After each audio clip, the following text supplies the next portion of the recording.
మంచు జల్లు ఇది మహిమ జల్లు మంచు జల్లు పరలోక జల్లు మంచు జల్లు ఇది ఆత్మ జల్లు మంచు జల్లు ఇది జీవ జల్లు మంచు జల్లు ఇది కరుణ జల్లు మంచు జల్లు ఇది తేనె జల్లు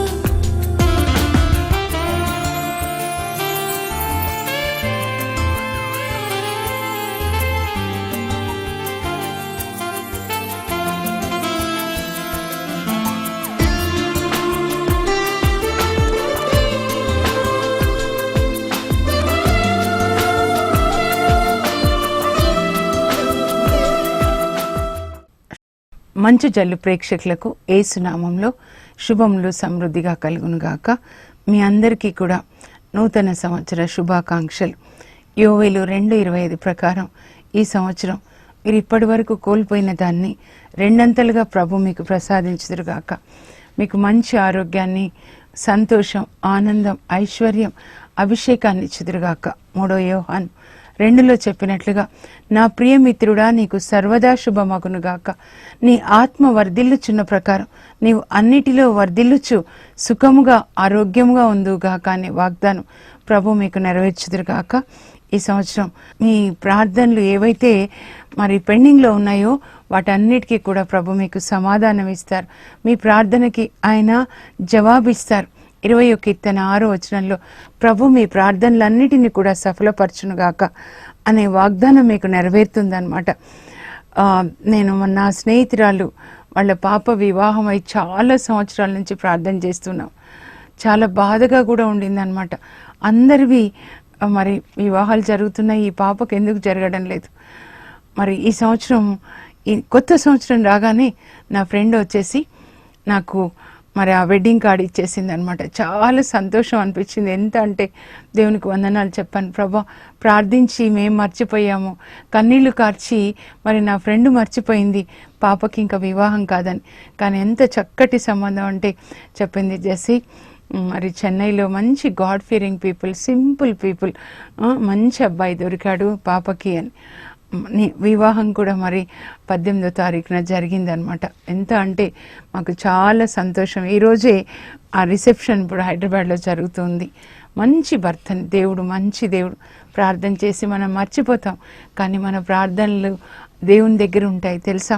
మనం ప్రార్థించినప్పుడు దేవుని సింహాసనం చుట్టూ ఉన్న 24 పెద్దలు వాళ్ళ చేతిలో పాత్రలు ఉంటాయి. మన ప్రార్థన వాళ్ళ పాత్రలోకి పోతుంది. ఆ పాత్ర ఎప్పుడైతే నిండుతుందో అప్పుడు మన ప్రార్థన పాత్రని వాళ్ళు తండ్రి దేవుని ఎదుట కుమ్మరిస్తారు. తండ్రి దేవుడు మరి యేసు ప్రభు ద్వారా మనకి దీవెనలను భూమి మీద కుమ్మరిస్తారు. మన ప్రార్థన, ప్రతి ఒక్క ప్రార్థన ఆయన సన్నిధిలో ఉంటుంది. అయితే ఆయన సమయానికి ఆయన జవాబిస్తాడు. ఈ సంవత్సరం మీరు ఇప్పటి వరకు ఏ విషయంలో ప్రార్థన చేశారో అవన్నీ మీరు జవాబు పొందుకుంటారు. అలాగే యెషయా గ్రంథం 45వ అధ్యాయంలో 5వ వచనం చూసినట్లయితే, నేను నిరర్ధకంగా పనిచేశాను, నా బలవంతా వెచ్చించానని మీరు అనుకుంటున్నారు. కాదు, ప్రభు మీ కోపు తీసుకొని తప్పక మీకు సాయం చేస్తాడు. మీ కృషికి తగిన ప్రతిఫలాన్ని దేవుడు ఈ సంవత్సరం ఇస్తున్నారు. మీరు నమ్మండి. మీరు ఎంత కృషి చేశారో ఆయన కొరకు ఈ సంవత్సరం దానికి మీరు ఫలాన్ని పొందబోతున్నారు. మీరు వేచి ఉండండి, విశ్వసించండి. నేను పొందుతున్నానని విశ్వసించండి, దేవుడు ఇస్తారు. నేను ప్రార్థన చేస్తున్నప్పుడు ప్రభు నాకు ఇది చెప్పారనమాట. అమ్మ, నాకు సేవ చేసి కష్టాలు వచ్చి మరి ఆ సేవని విడిచిపెట్టిన వాళ్ళు ఉన్నారు. నిరాశలో ఇంకా దేవుని మాట నేను ఎత్తను అనే వాళ్ళు ఉన్నారు. వాళ్ళకి చెప్పమ్మా, వాళ్ళు ఈ సంవత్సరం మరి జవాబు పొందబోతూ ఉన్నారు. వాళ్ళ కృషికి తగిన ఫలాన్ని వాళ్ళు పొందబోతున్నారు. పేతురు అడుగుతాడు యేసు ప్రభుని, మత్తయి సువార్త 19:27 అడుగుతాడు, ప్రభువా మేము అన్నీ కూడా విడిచిపెట్టి మిమ్మల్ని అనుసరిస్తున్నాం, మాకేమొచ్చింది ప్రభు అని అడుగుతాడు అనమాట. అప్పుడు ప్రభు అంటారు, సమస్తాన్ని త్యజించి నన్ను అనుసరిస్తున్న మీరు నాతో పాటు 12 గోత్రాలు మీరు నాతో పాటు సింహాసనాల మీద కూర్చొని ఇజ్రాయేలు 12 గోత్రాలకి మీరు తీర్పు తీరుస్తారు అని చెప్తారు. అంతేకాదు నా నిమిత్తం ఎవరు తల్లిని తండ్రిని బిడ్డల్ని కూడా నా నిమిత్తము ఎవరైతే వాళ్ళు త్యజించారో, వాళ్ళు ఈ భూములని పోగొట్టుకున్నారో నా కొరకు, వాళ్ళు ఈ లోకంలోనే నూరంతలుగా పొంది పరలోకంలో నిత్య జీవాన్ని పొందుతారు అని చెప్తారనమాట. ఏది మీరు ప్రభు కోసం పోగొట్టుకున్నారు? ఆరోగ్యం కావచ్చు, ఐశ్వర్యం కావచ్చు, అవమానాలు పొందిండొచ్చు, పేరు పోగొట్టుకుండొచ్చు, తోడబుట్టిన వాళ్ళు మీకు శత్రువులు అయిండొచ్చు. ఒక తోడబుట్టిన వాళ్ళు శత్రువులు అవుతే మీ కుటుంబ సభ్యులు 100 మంది మీకు ఆ సోదరులుగా దేవుడు ఇస్తారు, మిత్రులని ఇస్తారు అనమాట. మీ తోడబుట్టిన వాళ్ళు ఎంత ప్రేమించారో అంతకంటే 7 రెట్లు ఎక్కువగా ప్రేమించే వాళ్ళని ఇస్తారు. దేవుడి బిడ్డలకి ఎప్పుడు ఏది కొదవ ఉండదు. 65వ కీర్తనలో ప్రభు చెప్తారు, 13వ వచనం నుంచి ప్రభు ఏం చెప్తారంటే, నా సేవకులు షారోను మైదానంలో మేస్తారు, కడుపు నిండా భుజిస్తారు. లోకంలో అందరూ కూడా ఆకలితో ఉన్న నా సేవకులు కడుపు నిండా భుజిస్తారు. మీరు పానీయంను సేవిస్తారు, మీరు ఆనందంతో పాటలు పాడతారు. జెఫానియా 3:17 జ్ఞాపకం చేస్తా ఉన్నారు ప్రభు. నీ దేవుడైన ప్రభు నీ నడుమ ఉన్నాడు, అతని బలం వలన నీకు జయం కలుగుతుంది. ఆయన నిన్ను చూసి ఆనందిస్తున్నాడు. ఉత్సవ దినం వల్లే పాటలు పాడి నీ గురించి ఆయన ఆనందిస్తున్నాడు. నీతో దేవుడు ఉన్నారు, మీరు చెప్పుకోవాలి. నేను కూడా ఎప్పుడు చెప్పుకుంటూ ఉంటాను. ఇలా ప్రీచింగ్ వచ్చేటప్పుడు కూడా ఇంట్లోంచి అడుగు పెట్టిన కూడా ప్రభు నాతో ఉన్నాడు. God is with me, God is in me, he is talking, I'm not talking. నేను ఇప్పుడు యాక్చువల్గా వేరే ప్రిపేర్ అయ్యి వచ్చాను, కానీ దేవుడు వేరే జ్ఞాపకం చేస్తూ ఆయన మాట్లాడుతున్నాడు అనమాట. ఆయన బలం వల్ల నాకు జయం కలుగుతుంది. నా శత్రువులను నేను జయిస్తాను దేవుని యొక్క శక్తితోటి. నాకు ఇంకొక మంచి కొటేషన్ ప్రభు ఇచ్చారు, బైబిల్లో పెట్టుకొని నేను రోజు దాన్ని అడుగుతున్నాను.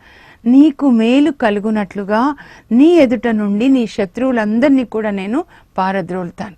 వాళ్ళు మనుషులు కాకపోయిండొచ్చు, సైతానికి సంబంధించిన దుష్టాత్మలు.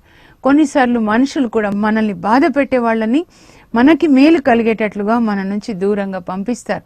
నిర్గమకాండం 14:13లో ఇప్పుడు మీరు చూస్తున్న ఐగుప్తీలను మీరు మళ్ళీ చూడబోరు, అలా దేవుడు చేస్తారు. మీరు కదలక మెదలక ఉండండి, యెహోవా మీ పక్షాన యుద్ధం చేస్తాడు. God will fight for you, be quiet, be still in peace. Great shall be the peace of my children. ఈ సంవత్సరం ఈ లోకంలో చాలా యుద్ధాలు జరుగుతాయి. మీకు తెలుసు కదా, ఇప్పుడు యెరూషలేం గురించి మరి UN సెక్యూరిటీ కౌన్సిల్ ఏమని డిగ్రీ ఇచ్చిందో. అయితే ఆ యెరూషలేం టెంపుల్ మీద, యెరూషలేం మీద ప్రపంచం కన్నులన్నీ ఉన్నాయి. అంటే యేసు ప్రభు రాకడ చాలా తొందరగా ఉందన్నమాట. కనుక మనం 2వ రాకడ అంజూరపు చెట్టు చిగురించడం చూసినప్పుడు ఆయన వాకిటనే ఉన్నాడు, ఆయన రాకడ తొందరగా ఉంది అని మీరు తెలుసుకోండి అని చెప్పారు. అంజూరపు చెట్టు అంటే ఇజ్రాయెల్ దేశం అన్నమాట. క్రీస్తు 70లో మరి రోమా సైన్యాధికారి తీతుచ్చే అది నాశనం చేయబడుతుంది. అప్పుడు అక్కడ ఉన్న వాళ్ళందరూ కూడా ప్రపంచ దేశాలకు వెళ్ళిపోతారు. ఇజ్రాయెల్ దేశమే మ్యాప్లో లేకుండా ఉంటుంది. అయితే 1948లో మళ్ళీ ఇజ్రాయెల్ దేశం ఫామ్ అవుతుంది. అంటే అంజూరపు చెట్టు చిగురించింది అన్నమాట. అయితే ఆ ఇజ్రాయెల్ దేశం వాళ్ళకి వచ్చినా కూడా మరి యెరూషలేం మాత్రము పాలెస్టీనియన్స్ అంటే అరబ్స్ అంటే ఇస్మాయిల్స్ అంతది వాళ్ళ చేతిలో ఉంటుంది. కానీ 6 రోజులు యుద్ధం చేసి 1967లో వాళ్ళు మళ్ళీ ఆ యెరూషలేంని కూడా సొంతం చేసుకుంటారు అన్నమాట. యెరూషలేం వైభవ చరిత్ర అనే బుక్లో నేను ఈ విషయాలన్నీ కూడా రాశాను. ఆది కాండంలో యెరూషలేం గురించి మరి షాలేం పట్టణం అని మెల్కీసెదెకు రొట్టె ద్రాక్షరసాన్ని అబ్రహాంకి ఇస్తాడు. అబ్రహాం తన రాజుల నుంచి గెలిచి వచ్చిన దాంట్లో నుంచి 10వ వంతు ఆ మెల్కీసెదెకు ఇస్తాడు. అక్కడి నుంచి ప్రారంభమవుతుంది అనమాట. మీరు తెలుసుకోవాలి, ఇప్పుడు 1967 నుంచి ఇప్పటి వరకు చూస్తే 2017 ఇప్పుడు ఏం జరుగుతుంది అని అంటే 70 సంవత్సరాలు జరిగిపోయిందనమాట. ఇప్పుడు మళ్ళీ యెరూషలేం పట్టణం మీద కన్నులు పడినాయి. అక్కడ ఈస్టర్న్ యెరూషలేం పాలెస్టీనియన్స్కి ఇవ్వాలని UN సెక్యూరిటీ కౌన్సిల్ నిర్ణయించింది. అంటే ఈస్ట్ అంటే తూర్పు వైపే ఓలివ కొండ, యెరూషలేం దేవాలయం అవన్నీ కూడా ఉన్నాయి. వాళ్ళు దాని దేవాలయం కట్టాలని యూదులందరూ కూడా మరి వాళ్ళు కంకణం కట్టుకొని రోషంతో ఉన్నారు. అది దేవుడు వాళ్ళకి ఇచ్చిన వాగ్దాన భూమి. సొలొమోను అక్కడ దేవాలయం కట్టించాడు, దావీదు కట్టించాలనుకున్నాడు. కనుక అక్కడ దేవాలయం కట్టాలని వాళ్ళు ఎదురు చూస్తున్నారు. ఎప్పుడైతే అక్కడ దేవాలయం కట్టడానికి ప్రారంభం అవుతుందో ఇంకా యేసు ప్రభు రాకడ తొందరగా ఉందన్నమాట. అనేక చోట్ల యుద్ధాలను గురించి మనం వింటాం. ఆ తర్వాత మరి కరువులు వస్తూ ఉన్నాయి, అలాగే మరి రోగాలు భయంకరమైనవి అన్నమాట. అమెరికా దేశాన్ని అయితే ఈ సంవత్సరం దేవుడు పాపంలో ఉన్న వాళ్ళని మరి స్కిన్ డిసీజ్ తోటి వాళ్ళని ఆయన శిక్షిస్తాడు అని చెప్పేసి ప్రవచనం చెప్పబడింది అన్నమాట. కానీ నీతిమంతులకి దేవుని హృదయంలో ఎవరు కలిగి ఉంటారో, ఎవరు నీతిగా జీవిస్తారో వాళ్ళకి మంచి బహుమానాలను ఇచ్చే సమయం అన్నమాట. అందుకే మీరు ప్రకటన గ్రంథం చివరిలో కానీ నేను దానియేలు గ్రంథాన్ని మొన్న చదువుతున్నప్పుడు ప్రభు మళ్ళీ అదే వాక్యం ప్రతిరోజు వేకువజామున లేచినప్పుడు బైబిల్ చదివితే దానియేలు 10:12 దుష్టులు ఇంకా దుష్టులుగానే ఉండనివ్వండి, నీతిమంతులు ఇంకా నీతిమంతులుగానే ఉండండి. Wicked will continue to be wicked and the righteous will continue to be more righteous. అదే యేసు ప్రభు కూడా ప్రకటన గ్రంథంలో చెప్తారనమాట. కనుక ఆ దుష్టులను చూసి మీరెప్పుడూ నిరాశపడద్దు. మనం వాళ్ళని చూసేది పైన దేవుని చూడాలి. మనలో యేసు ప్రభు ఉన్నాడు, పరిశుద్ధాత్మ ఉన్నాడు, పరలోక తండ్రి ఉన్నాడు.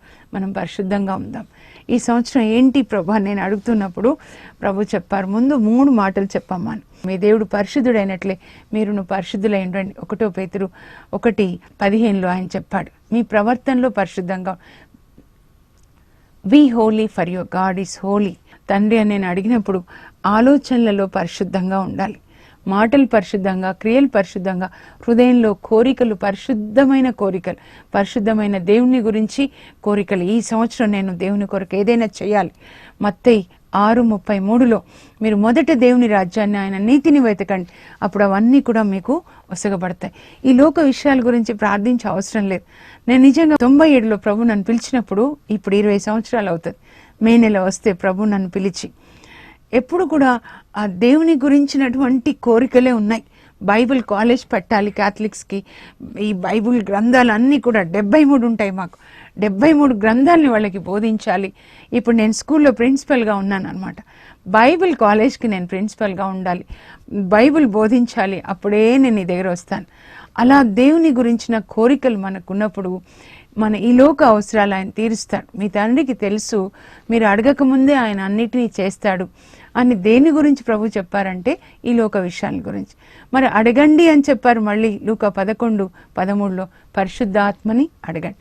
ఎందుకంటే పరిశుద్ధాత్మ మనల్ని నడిపిస్తాడు వాక్యంలో అన్నమాట. ఈ సంవత్సరం హోలీ వాక్ అన్నమాట.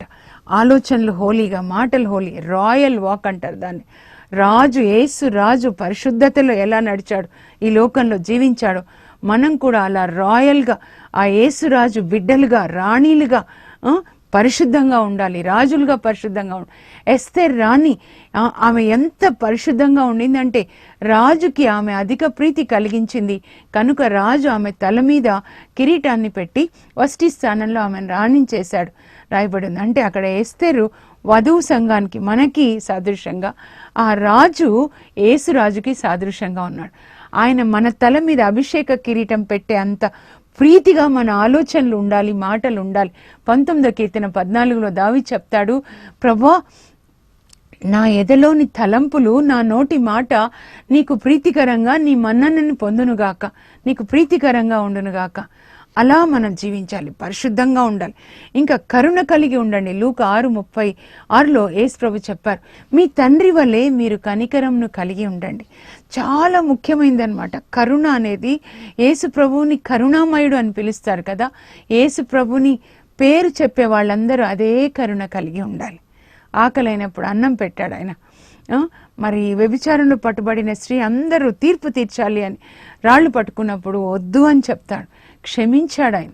అలాంటి కరుణ మనం కలిగి ఉండాలి. ఆ తర్వాత 3 మాటలు అన్నమాట ఎప్పుడు నా మనసులో పరిశుద్ధాత్మ జ్ఞాపకం చేస్తారు. Be holy for your God is holy, be merciful for your God is merciful, be perfect for your God is perfect. మత్తయి 5:44లో చెప్తారు, మీ తండ్రిలాగా మీరు పరిపూర్ణులై ఉండండి. పరిపూర్ణత అంటే అందరినీ ఒకేలాగా ప్రేమించడం. ఇష్టమైన వాళ్ళు, కష్టమైన వాళ్ళు, నాకు వీళ్ళంటే ఇష్టం, వీళ్ళంటే ద్వేషం. ద్వేషం అనేది యేసు ప్రభు పేరు చెప్పే వాళ్ళలో ఉండకూడదు. ఒక సంఘం వాళ్ళు ఇంకొక సంఘాన్ని ద్వేషిస్తున్నారంటే నిజంగా మీలో పరిశుద్ధాత్మ లేదు. క్రైస్తవులను ద్వేషిస్తుంటే ఇంకా అన్యులను మనం ఎప్పుడు ప్రేమిస్తాం? లోకంలో భూమి మీద ఉన్న అందరినీ ప్రేమించాలి. యేసు ప్రభు లోక రక్షకుడు కానీ ఒక సంఘానికి రక్షకుడు కాదనమాట. మీ శత్రువులను ప్రేమించండి, మేము హింసించిన వాళ్ళ కొరకు ప్రార్థించండి. ఈ సంవత్సరం ప్రభు నాకు చెప్పారు, ఏమ్మా నువ్వు ఈ సంవత్సరం ఏ నిర్ణయం తీసుకుంటున్నావు, అందరినీ క్షమించేయి తల్లి లోపల నుంచి అని. అప్పుడు నేను అనుకున్నా, ప్రభా నాకు పరిశుద్ధాత్మ నువ్వు, యేసయ్య నువ్వు సిలువ నుంచి నాకు కరుణ ఇవ్వు, నీ కృప ఇవ్వు, నీ ఆత్మ ఇవ్వు, నేను లోపల నుంచి అందరినీ క్షమించి అందరితో నేను ప్రశాంతంగా జీవిస్తాను.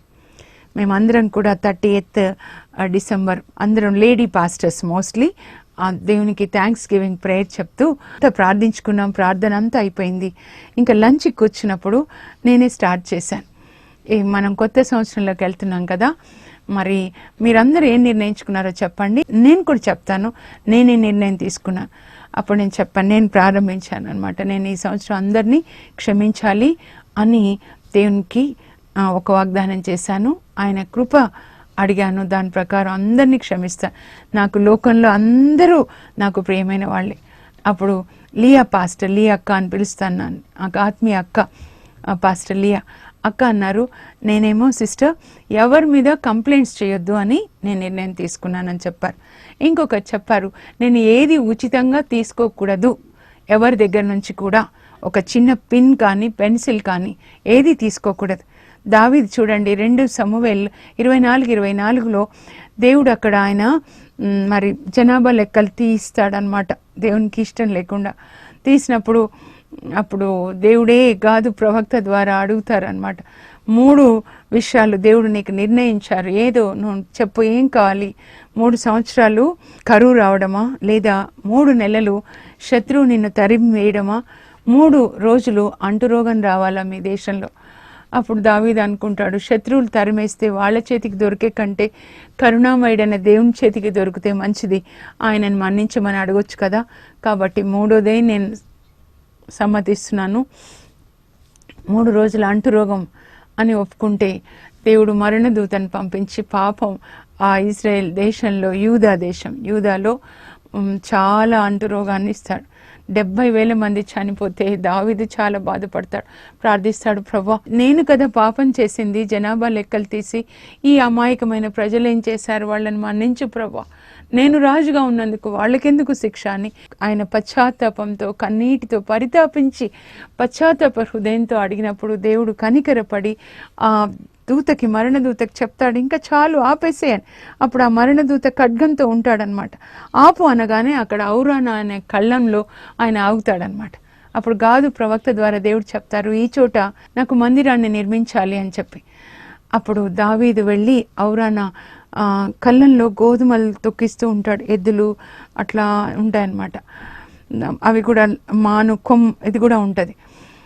అప్పుడు వెళ్ళి దావీదు అంటాడు, ఈ కళ్ళంలో నేను దేవునికి బలిపీఠాన్ని నిర్మించి దేవునికి కృతజ్ఞత బలి అర్పించాలి, కాబట్టి ఇది నాకు అమ్మేసే, ఇది నాకు కావాలి అంటే ఔరానా అంటాడు, మహారాజా మీకు కావాలంటే కళ్ళం ఏంటి, ఎద్దులు ఇస్తాను బలి కోసము, కర్రలు ఇస్తాను అగ్ని కోసం, అన్నీ తీసుకోండి అంటే ఉచితంగా తీసుకోండి మహారాజా అంటే వద్దు నేను ఏది ఉచితంగా పుచ్చుకోను, దీనికోసం నేను ఎంత వెల చెప్తే ఇస్తానని చెప్పి వద్దు అంటున్నా కూడా 50 వెండి కాసులు అర్పించి ఆ కళ్ళాన్ని కొంటాడనమాట. అందుకే దేవుడు అంటాడు దావీదుని గురించి, దావీదు నా హృదయానుసారుడు, నేను కోరిన సమస్తమును చేయువాడు. కొన్నిసార్లు మీరు అనుకుంటారేమో అది చిన్న విషయం అని, చిన్న విషయం కాదు. ఊరికే వాళ్ళ దగ్గర నుంచి ఇది తీసుకోవాలి, లేకపోతే ఊరికే మగవాళ్ళు కొంతమంది ప్రేరేపిస్తారు, మీ నాన్న దగ్గర నుంచి ఇది తీసుకొనిరా, ఎందుకు తీసుకొని రావాలి, మీరు పెళ్లి చేసుకొని మీ భార్య మీ పిల్లలు మీరు పోషించలేరా, ఎందుకు తీసుకొని రావాలి పుట్టింట్లో నుంచి? ఎక్కడ నుంచి కూడా మీరు ఫ్రీగా ఏది తీసుకోకండి. కొన్నిసార్లు చర్చెస్కి వస్తారు, వీళ్ళ దగ్గరికి వస్తారు, అడుగుతూ ఉంటారు. అట్లాంటి ఇతరుల నుంచి అడగాలి అనే ఆలోచన మీరు తీసేసి రాయల్గా దేవుడు ఇచ్చేవాడు, నేను కూడా ఇచ్చేవాడినిగా ఉండాలి అని నిర్ణయించుకోండి. ఒకవేళ ఒక వస్తువు మీరు ఎప్పుడైనా ఇతరుల నుంచి తీసుకుంటే, ఇవన్నీ మేము షేర్ చేసుకున్నాం, ఒక వస్తువు తీసుకున్నారనుకోండి దాన్ని తిరిగి ఇచ్చేయండి. ఇచ్చేటప్పుడు అదే పరిస్థితిలో ఇవ్వండి. నేను బాధపడిన విషయాలు నేను చెప్తూ ఉన్నాను. ఇప్పుడు బైబిల్కి సంబంధించినవి ఎవరైనా తీసుకుంటారనుకోండి, ఆ వస్తువు తిరిగి అదే కండిషన్లో ఇచ్చేస్తూ వందనాలు చెప్పాలి. థ్యాంక్స్ చెప్పడం దేవునికి ఎంత ముఖ్యమైందో మనం ఇతరులకు కూడా థ్యాంక్స్ చెప్పడం చాలా ముఖ్యమైనది అన్ని విషయాల్లో. ఈరోజు అది కూడా జ్ఞాపకం చేశాను. నేను లేవగానే ఉదయం అడుగుతూ ఉంటాను దేవుణ్ణి. 3 గంటలకి ప్రభు నన్ను లేపినప్పుడు ప్రభు ముందు 1 తెస్సలోనిక 5:16 గుర్తు చేశారనమాట. 16 నుంచి 18 వరకు సర్వదా మీరు సంతోషంగా ఉండండి ఈ సంవత్సరం, ఎందుకంటే ఆయన మీ హృదయ వాంఛల్ని తీరుస్తూ ఉన్నారు.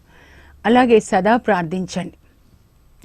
ప్రార్థించడం అంటే ఊరికి అడగడం కాదు, దేవుని స్వరాన్ని వినడం, దాన్ని చేయడం అన్నమాట. ప్రభు ఏం చేయమంటున్నారో అది విని, ఎందుకంటే దేవుడు ఆత్మ కాబట్టి మన ఆత్మలో మాట్లాడతారు. God is spirit, so he speaks to our spirit. That's why Jesus told in John 10:27, my sheep will listen to my voice. అంతరాత్మలో దేవుడు మాట్లాడినప్పుడు ఆ దేవుని మాట విని దానికి లోబడి జీవించడం ప్రార్థన. ప్రార్థన అంటే కేవలం అడగడమే కాదు, అడగడం కాదు నన్ను అడిగితే అన్నమాట. ఇంకా అన్ని విషయాల్లో దేవునికి వందనాలు చెప్పాలి. దేవునికి వందనాలు చెప్పండి, అలాగే మనుషులకు కూడా మీరు వందనాలు చెప్పండి. ఇంకా హీబ్రూ 12:14 చెప్పారు, మీరు అందరితో ప్రశాంతంగా జీవించండి. పరిశుద్ధత లేకుండా ఎవరు దేవుణ్ణి చూడలేరు. ముందు మాట అన్నారు ప్రశాంతంగా జీవించండి, రెండో మాట అంటున్నారు పరిశుద్ధత. అంటే ప్రశాంతంగా జీవించడమే పరిశుద్ధత అన్నమాట. దేవునితో ప్రశాంతంగా అంటే సమాధానంగా జీవించడం, పాపం లేకుండా ఆయన ప్రతి పాపం ఆయన దగ్గర ఒప్పుకొని ఆయన రక్తంలో కడుక్కొని పరిశుద్ధంగా జీవించడం. మనలో మనకి ప్రశాంతత ఎప్పుడు వస్తుంది? మనలో మనకి ప్రశాంతత అంటే మీరు ఏది చేయాలో మీ పని మీరు చేసినప్పుడు పనిలో యథార్థంగా ఉండండి. మీరు ఇంట్లో ఒక తండ్రిగా మీకు ఒక బాధ్యత ఉంటుంది, ఒక తల్లిగా, భార్యగా, కుమార్తెగా ప్రతి ఒక్కరికి బాధ్యత ఉంటుంది. ఎవరి బాధ్యత వాళ్ళు చేసినప్పుడు అప్పుడు మీకు హృదయం లోపల అంతరాత్మలో శాంతి, ప్రశాంతత ఉంటుందన్నమాట. మీరు ఒక స్కూల్లో పనిచేస్తున్నారు టీచర్గా, లేకపోతే ఒక చోట నర్స్గా, డాక్టర్గా ఉన్నారు, టైంకి రావాలి. నేను స్కూల్లో ఈ సంవత్సరం హెడ్ మిస్ట్రెస్గా చేరానని చెప్తున్నా. కొంతమంది 8:50కి ఫస్ట్ బెల్, 8:15కి ఒక టీచర్ వచ్చేస్తారు, ఇంకొకరు 8:20, 8:30. చాలా సంతోషం అనిపిస్తుంది నాకు అనమాట. ఈ ఫస్ట్ వచ్చిన టీచర్స్ని చూస్తే ఫస్ట్ బెల్ తర్వాత వస్తారు. కొంతమంది పిల్లలు క్లాస్లో ఉంటారు, వాళ్ళు అక్కడ ప్రేయర్లో ఉండాలి, లేట్గా వస్తారు. చాలా బాధ అనిపిస్తుంది, చాలా బాధ.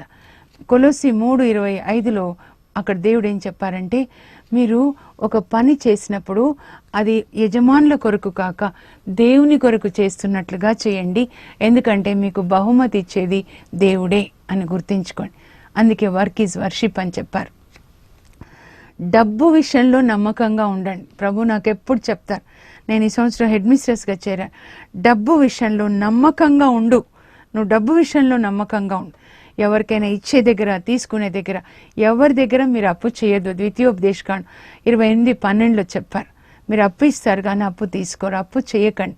అప్పు చేసాం, 10 లక్షలు అప్పు వచ్చింది, మేము ఇప్పుడు చచ్చిపోతాము, ప్లాన్ చేసుకోవద్దా? అప్పు తీసుకునేటప్పుడు ఎలా తీరుస్తారు? మీ ఆదాయం ఎంత, మీ యొక్క ఎంత కెపాసిటీ మీకుంది ప్లాన్ చేసుకోవాలి. గోపురం కట్టేటప్పుడు ప్లాన్ చేయాలని చెప్పాడు దేవుడు కదా. అందుకే సిరాకు గ్రంథం అన్నమాట. క్యాథలిక్ బైబిల్లో ఒక 7 బుక్స్ ఎక్కువ ఉంటాయి, అందులో ఒకటి సిరాకు జ్ఞాన గ్రంథం, చాలా బాగుంటుంది. అక్కడ ఏం చెప్తారంటే 21:8లో, ఇల్లు కట్టుటకు కాను అప్పు తీసుకొనివాడు తన సమాధికి తానే రాళ్లు పోగు చేసుకొని వంటి వాడు అంటారనమాట. ఇల్లు కట్టడానికి అప్పు తీసుకుంటే తన సమాధికి తానే ముందే రాళ్లు పోగు చేసుకుంటున్నాడంట. నాకు చాలా అప్పుడు సరిగ్గా అర్థం కాలేదు, కానీ చాలామంది అక్క అప్పు తీసుకొని ఇల్లు కట్టాం, వడ్డీలు పెరిగాయక ఆ అప్పు తీసుకున్న దానికి ఇప్పుడు 10 అంతలు అయిపోయాయి, ఆత్మహత్య చేసుకొని చచ్చిపోతాం. అప్పుడు అర్థమైంది. నేను చెప్తాను, అమ్మ ముందు ఇల్లు అమ్మేసి అప్పులు తీర్చేసి హాయిగా ఉండండి. మన దగ్గర ఉంటే చేయాలి, లేకపోతే లేదు. తర్వాత మీకు సంబంధించని విషయాల్లో తలదూర్చి తగాదాలు తెచ్చుకోకండి. సిరాకు 11:9 నేను చాలా ఫాలో అవుతాను ఇవన్నీ, అందుకే చెప్తున్నాను.